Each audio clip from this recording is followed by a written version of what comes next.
When we think of World War II, images of Normandy, Stalingrad, and Pearl Harbor dominate our memory.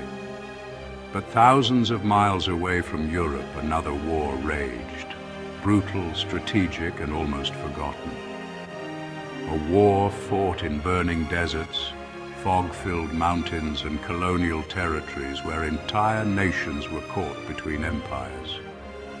This is the African front, the war history rarely tells. Before Europe even knew the name World War II, Africa was bleeding.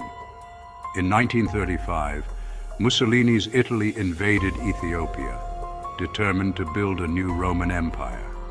Ethiopia, one of the only independent African nations, fought back fiercely. But modern Italian tanks, poison gas and aircraft overwhelmed them. By 1936, Italy declared victory. But Ethiopia never stopped resisting. The Arbegnyoch, the Patriots, retreated into mountains, launching guerrilla attacks that terrified Italian forces. They cut supply lines, ambushed convoys, and kept hope alive. Then, in 1941, when World War II erupted in full, British and Commonwealth troops, including soldiers from Sudan, Kenya, India, and South Africa, joined Ethiopian fighters in a massive counterattack. The East African campaign was swift, brutal, and decisive. By May 1941, Emperor Haile Selassie marched back into Addis Ababa. For the first time in World War II, an occupied nation had been liberated, but the world hardly remembers. The desert of Libya became the stage for one of the most intense chess matches of the war.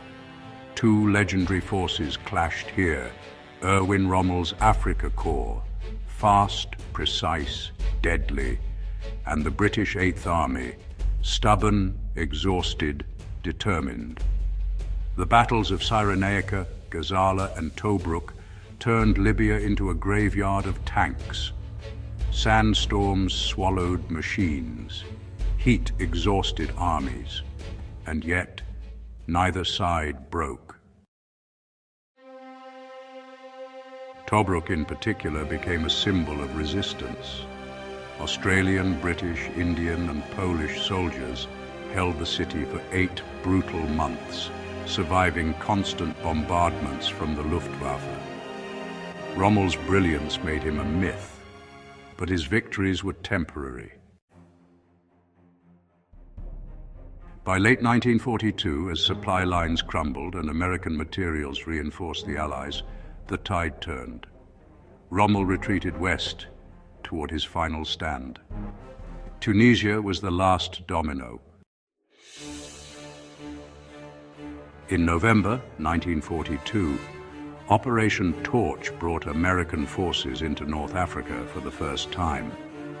German and Italian troops raced to trap them, creating a deadly triangle. Americans moving east, British forces pushing west, and Axis forces squeezed between them. The result, brutal clashes like Kasserine Pass, where inexperienced American troops were overwhelmed by veteran German soldiers. It was a wake-up call, a reminder that World War II was far from over. But the Allies adapted, they regrouped, they advanced. By May 1943, over 250,000 Axis soldiers surrendered in Tunisia, more than at Stalingrad. North Africa was finally free. The African campaigns shaped the war. They stopped Axis expansion toward the Middle East. They safeguarded the Suez Canal. A lifeline of global trade, they brought American forces into the war against Germany, and they set the stage for the invasion of Italy. Yet they remain overshadowed, forgotten under the weight of European battles. But for millions in Ethiopia, Libya, and Tunisia, these battles changed everything. African soldiers fought. African civilians bled. African soil became a global battleground. This was not a sideshow.